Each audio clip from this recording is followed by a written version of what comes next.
Ready? Hi, I'm Amanda Jones, and I'm going to show you today how to make some ice cream cake. It's not your average ice cream cake, which is why I'm going to show you how to make it, because I've had a lot of people asking me, how do you do that? So, first I want to show you the ingredients I start with. Over here I have some Oreo cookies. You can use generic cookies and they taste just as good. And I grind them up. You can use a food processor, or you can use the good old standby, put them in a Ziploc bag and bang them with a rolling pin, which is great for anger management, and it's a fun activity for the kids. So, but I've been blessed with a food processor. It takes care of the work real quick for me. The other thing I have here is, well, I got Oreo brownies this time. I've used regular Little Debbie brownies. I've made my own brownies. Some people like just regular cookies along the edges. We kind of like the softer edge because none of us are really big on super crunchy ice cream. But if you like crunchy ice cream, you can just use regular cookies, more of the Oreos around the edge.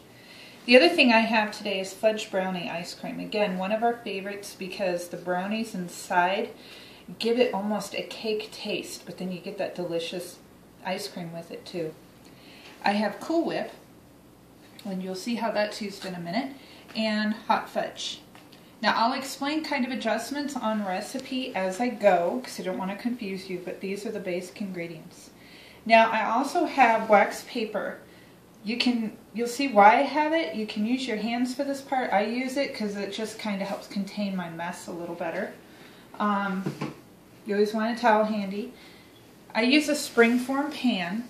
You can see I've already got it kind of set up, which I'll explain that in a minute. A springform pan is a pan like this, where you can spring it out. It's most often used for cheesecake. I love using it for my ice cream cake because when it's done, I can pop that spring and lift it straight off and I have beautiful cake. However, I have used a cook pot, and then what I'll do with a cook pot is I will line it with wax paper, because once your ice cream cake is done, it's not one of those cakes you want to flip upside down.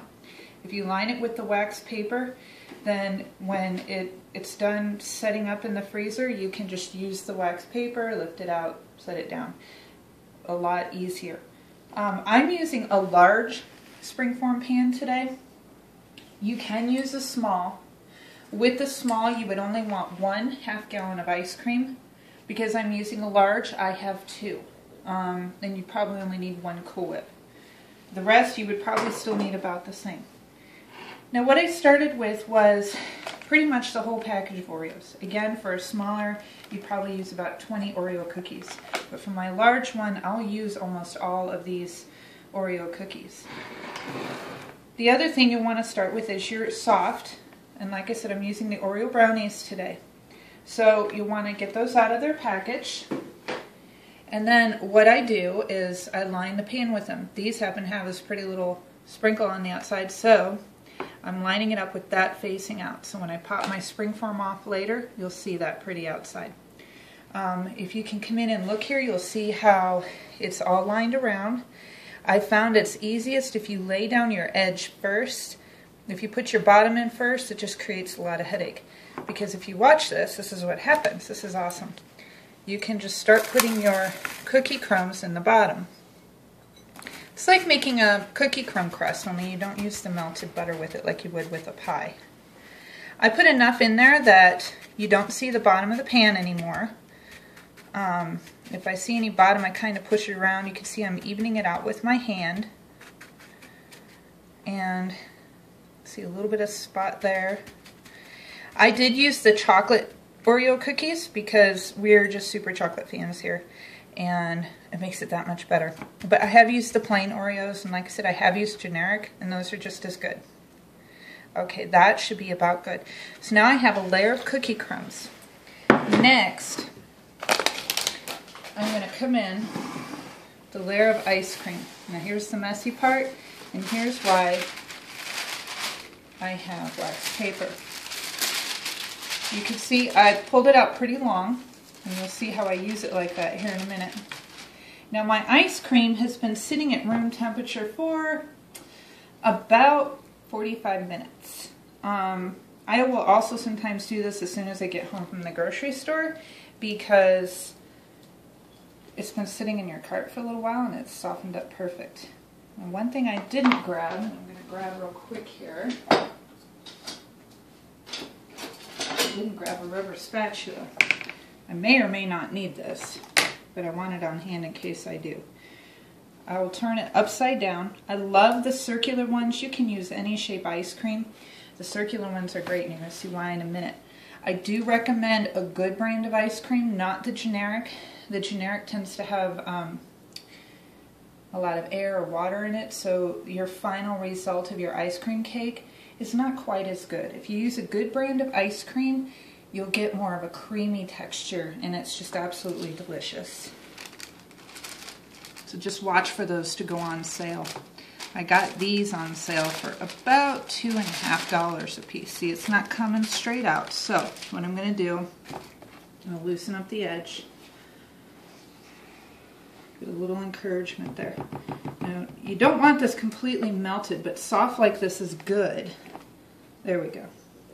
It's a huge mess. And then what I do, this is why I like the circle ones, is I just push straight down. See how that goes right out? Okay, I want to push it till it's about the width of my pan. And voila. And don't worry about that mess. Okay, I might have let it sit out a little too long, but that's okay. It'll just make it that much easier to work with. Okay, go ahead and look in the pan here and you can see what we got going on. You can see how, I mean, 2.5 gallons is going to make quite a large cake. Now, my hands are a mess, and I have a hard time with really cold hands, so I keep a sink of hot water going. Just kind of rinse those off. My towel comes in. Yes, I did wash my hands first. Okay, and then this got pretty messy. Normally I'll reuse the same one, but like I said, I think I might have let it sit about 15 minutes too long, so half hour is pretty good. I'm going to use a second sheet of paper.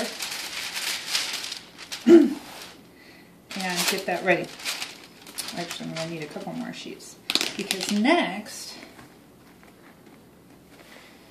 is our Cool Whip. Now, I did have the Cool Whip in the freezer. I did my grocery shopping yesterday, and I put everything in the freezer overnight. And then I pulled it out this morning. Now, we're going to want to do another layer of cookie crumbs.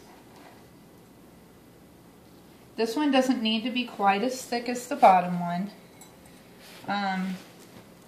However, you do want to get all that ice cream covered. I'm going to kind of push down a little bit. When I put it in, it's kind of uneven. Okay, so see, I really don't have much ice cream showing through. I can pat it, and I'm not getting any ice cream on my hand, so that's perfect. I do have extra, so hey, I can make a pudding pie crust with that. Now, just like I did with the ice cream, I'm going to do the same thing with Cool Whip. I'm not worried about getting chocolate on it because it's all going to the same spot. Now, this one may not be quite as cooperative, and as a matter of fact, yeah, it's still a little frozen in the center. So I'm going to go ahead and do the same thing with this. Now, if your Cool Whip's not frozen, that's not a big deal. You can put it straight on here. The reason I freeze it is because I found when I spread it on here completely soft, it starts to pick up the cookie and kind of make a big mess. So that's why I partial freeze it. I don't hard freeze it, but I partial freeze it. And I do the same thing with that I did with the ice cream. And then we're ready to go. I'm going to do that so I don't get it all over myself. Now this one's a little softer, so I'm going to go straight over the pan with it. Notice it doesn't fall off, so we're doing alright. Not like the ice cream. If I do that with the ice cream, we're going to have ice cream everywhere. I'm going to use my rubber spatula and peel it off. And it slides right off there. This recipe is great because if you have somebody who has allergies to milk, you can get some sort of dairy-free type of ice cream, and you can make this special order any flavor you want. Now this is going to be a tall cake, I will tell you that. And that's okay. Okay, so we're going to need 2 more sheets of this. I'm going to do one about that large for this last half gallon of ice cream. I'm making this for Valentine's Day. So one of the wonderful things about ice cream cake is it's not just for summer. We often make it for birthdays. It's kind of become everybody's favorite. Made it for Father's Day for my husband. And like I said, today I'm making it for Valentine's Day. I even make it as a special treat when we have guests coming, because it's not something you get everywhere. Okay, I'm going to squish down again.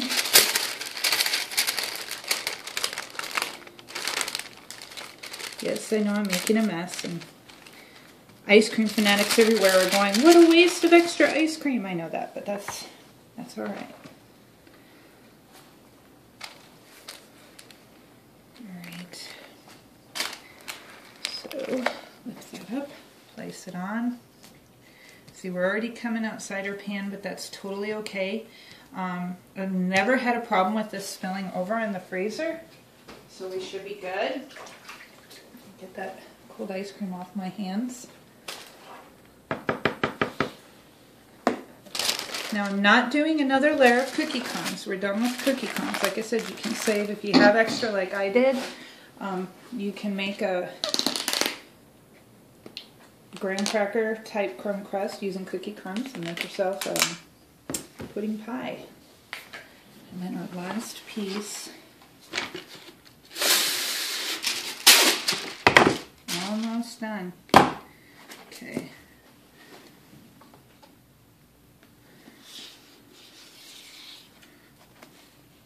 Okay. Let's push that down.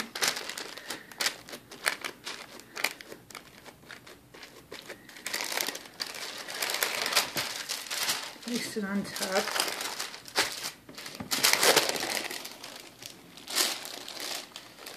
If you have all your ingredients ready, you can see this cake actually does not take that long. About the same amount of time it would take you to make a regular batter cake. Now this one, I don't want my ice cream to come off on the top, so I'm going to make sure that I have my spatula clean as I kind of spread this out. The reason, there's a little bit, that's okay, it adds a little bit of character there.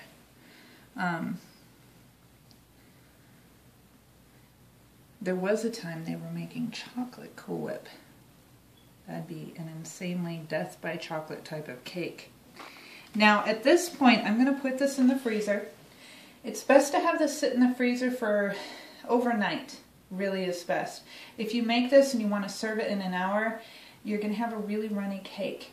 It's best to kind of put this at the back of the freezer or in a deep freezer for most of the day. I'm making it, it's about 7:15 in the morning, and we're going to have it after dinner tonight, probably around 6 or 7 tonight. So it'll have about 12 hours in the freezer. What I'll do is about 30 minutes before I want to serve it, I'll take it out. That'll allow it to kind of set, so it won't be so hard to cut because it will get good and solid in the center of the cake. And then I'm going to take some hot fudge. I'm going to empty this jar into a Ziploc bag. Once I have it in there, I'm going to seal it, and then I'm going to take one corner and I'll cut the tip off, and then I'll use it like a piping bag and I'll sprinkle like that. And then my cake will be done. It'll look beautiful. The other thing I have done in the past is I'll put my hot fudge in here and I'll write happy birthday or any kind of special message I want on the cake. The other thing I might do today, because it's Valentine's Day, is I have some heart-shaped chocolates, so I may embellish the cake with the heart-shaped chocolates. You can do this with any flavor ice cream. I've done it with huckleberry ice cream and gotten fresh huckleberries, garnished it with the huckleberries. If you use any kind of fruit ice cream, then what you can do is use like sugar wafers, any kind of sort of plain cookie like that. The sugar wafers were great because it made it taste like there was an ice cream cone in the cake, even though there wasn't. And so you would use that for your base, use that for your middle, and you can even use the sugar wafers on the edge. If you do strawberry cake, strawberry ice cream, use the white and strawberry sugar wafers to decorate. It'd look beautiful, and you could top it with fresh strawberries. If you want the syrup on top, as you know, you can get all kinds of different flavors with the toppings. Toppings are not super specific, but not the chocolate like you would use to make chocolate milk. You don't want that. It'd get runny and make a mess. I will say that if you put this on now, when you put it in the freezer, it will get kind of chewy. So that's why I wait and put it on last. So I hope this is helpful. If you have any questions, feel free to post them below. And happy baking.